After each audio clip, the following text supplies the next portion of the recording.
ಶುಕ್ಲಾಂಬರಧರಂ ವಿಷ್ಣುಂ ಶಶಿವರ್ಣಂ ಚತುರ್ಭುಜಂ ಪ್ರಸನ್ನವದನಂ ಧ್ಯಾಯೇತ್ ಸರ್ವವಿಘ್ನೋಪಶಾಂತಯೇ. ಪೂಜೆಯನ್ನು ಆರಂಭ ಮಾಡೋಣ.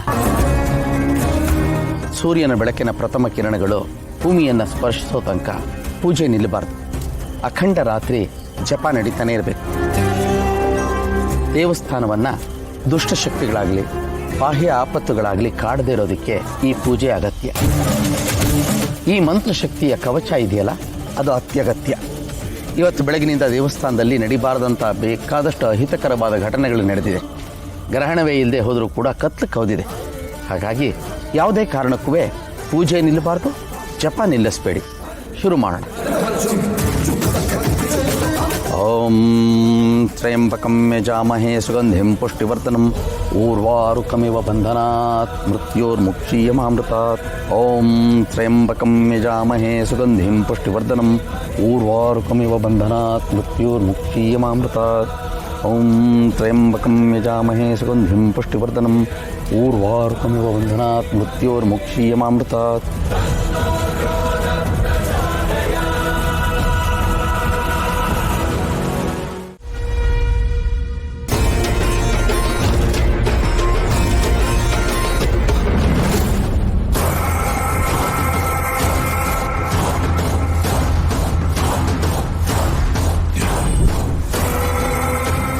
ಶಿವರಾತ್ರಿಯ ಮೊದಲನೇ ಬಲಿ ತಯಾರಾಗಿದೆ.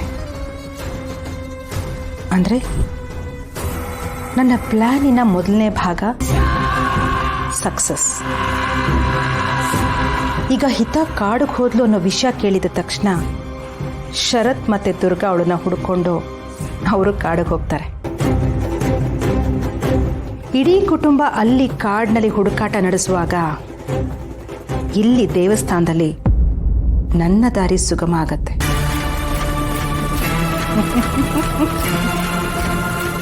ಎಸ್, ಅಂದರೆ ಈ ನನ್ನ ಪ್ಲಾನಿನ ಎರಡನೇ ಭಾಗಕ್ಕೆ ನಾನು ತಯಾರಾಗಬೇಕು.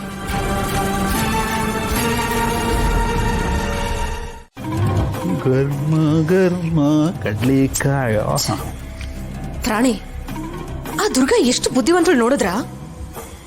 ಊರ್ನವ್ರ ಮುಂದೆಲ್ಲ ಸಾಚ ಅನ್ನೋ ತರ ನಾಟಕ ಮಾಡಿ ಶರತ್ತು ನಾ ಕಾಂಪಿಟೇಷನ್ ಗಿಳಿಸಿ ಊರ್ನವ್ರ ಮನ್ಸೆಲ್ಲ ಗೆದ್ಬಿಟ್ಲು. ಆ ಶರತ್ತು ಅಷ್ಟೇ, ಏನಾಗಿದೆ ಅವನಿಗೆ? ಯಾವಾಗ್ಲೂ ಅಂಬಿಕಾ ಅಂಬಿಕಾ ಅಂತಿದ್ದವನು ಈಗ ದುರ್ಗಾ ಅಂತಾನೆ.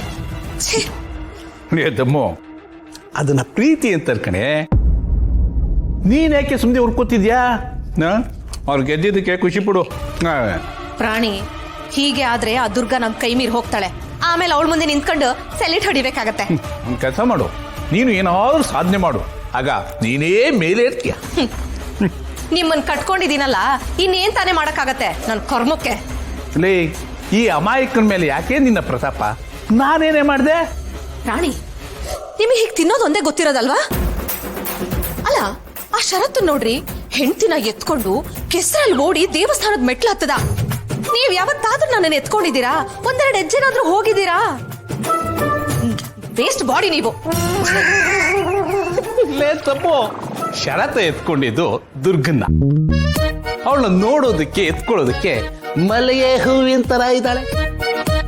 ವೆಯ್ಟ್ ಮಿಷಿನ್ ಮೇಲೆ ಅವಳು ಏನಾದ್ರೂ ನಿಂತ್ರೆ ವೆಯ್ಟ್ ಮಿಷಿನ್ ನಗುತ್ತೆ.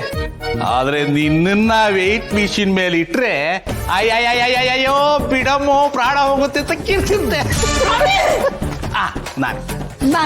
ನಾನೇ ಹೇಳ್ತಿರೋದು. ಲೇ ನೋಡ, ದುರ್ಗನ ಎತ್ಕೊಂಡ್ರೆ ಈ ಮೊಬೈಲ್ ಎತ್ಕೊಂಡಂಗಿರುತ್ತೆ. ನಿನ್ನ ಎತ್ಕೊಳ್ಳೋದು ಅಂತಂದ್ರೆ ಕೈಲಿ ಜನರೇಟರ್ ಎತ್ಕೊಂಡಂಗೆ. ಅಕಸ್ಮಾತ್ ನಾನು ಏನಾದ್ರೂ ಟ್ರೈ ಮಾಡಿದ್ರೆ ನಾಳೆ 4 ಜನ ನನ್ನನ್ನು ಎತ್ಕೊಂಡು ಹೋಗಿ ಬರ್ಬೇಕಾಗುತ್ತೆ ಅಷ್ಟೇ. ಏನಂದ್ರೆ? ಅಂದ್ರೆ ನಾನು ದಪ್ಪ ಇದ್ದೀನಿ ಅಂತನಾ? ನಾನು ಹಂಗಂದ ಲೇ ದಪ್ಪೋ, ನೀನೆಲ್ಲೇ ದಪ್ಪ ಇದೆಯಾ? ಅಯ್ಯೋ ಪೊಳಕು ಬೊಳ್ಳಿ ತರ ಇದೆಯ ಕಡೆ. ನಾನು ಹೇಳಿದ್ದು ನಾನೊಬ್ಬನಿಂದ ಎತ್ತಕ್ಕಾಗೋದಿಲ್ಲ, ಊರಿಂದ ಒಂದು 10 ಜನ ಕರಿಬೇಕು ಅಂತಂದೆ. ನನಗದೆಲ್ಲ ಗೊತ್ತಿಲ್ಲ ಪ್ರಾಣಿ. ಈಗ ನೀವು ನನ್ನನ್ನು ಎತ್ಕೋತೀರಾ, ಎತ್ಕೊಂಡು ರೂಮಲ್ಲೆಲ್ಲ ಓಡಾಡ್ತೀರಾ. ಇಲ್ಲ ಅಂದ್ರೆ ಇವತ್ತು ನಿಮ್ಮನ್ನು ಮಲಗಕ್ ಬಿಡಲ್ಲ. ಎತ್ಕೊಳ್ಳಿ. ಲೇ ದಮ್ಮು, ಸೈನ್ಸ್ ಪ್ರಕಾರ ಇಷ್ಟೇಗ ಸಣ್ಣ ಪ್ರಾಣಿ ನಾನು, ನೀನು ಇಷ್ಟು ದೊಡ್ಡ ಆನೆ. ಲೇ ನಿನ್ನ ಎತ್ಕೊಳಕ್ ಹೋದ್ರೆ 4 ಜನ ಬಂದು ನನ್ನನ್ನು ಎತ್ಕೊಂಡು ಮೆರವಣಿಗೆ ಮಾಡ್ಬೇಕಾಗುತ್ತೆ ಸ್ಮಶಾನಕ್ಕೆ. ಯಾವಾಗ ಮಲಕ್ ಹೋಗೆ. ಯಾಕೆ ಮಲಗಬೇಕು ಅಂತ? ಪ್ರಾಣಿ, ಆ ದುರ್ಗಾ ಕೈ ಮೀರಿ ಹೋಗ್ತಿದ್ದಾಳೆ. ಇದನ್ ಕಣ್ಣಿಗೆ ಕಾಣಿಸ್ತಿಲ್ವಾ? ಮಗನಿಗೆ ಸಿಗ್ಬೇಕಾಗಿರೋ ಮರ್ಯಾದೆ ಗೌರವ ಎಲ್ಲ ಆ ಷರತ್ತು ಪಾಲಾಗ್ತಿದೆ. ಇದ್ ಯಾಕೆ ಪ್ರಾಣಿ ನಿಮ್ಗೆ ಅರ್ಥ ಆಗ್ತಾ ಇಲ್ಲ? ನಿಮ್ಗೆ ಮಾನ ಮರ್ಯಾದೆ ಇಲ್ಲ.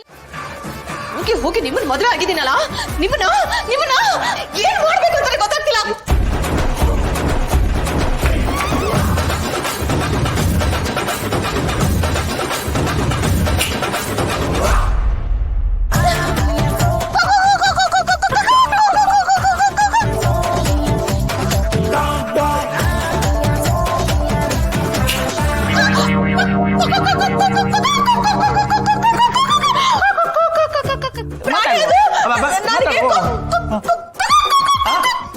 ಲೇ ನೀ ಅಂತ ಕೇಳ್ತದೆ ಈ ಕಡೆ.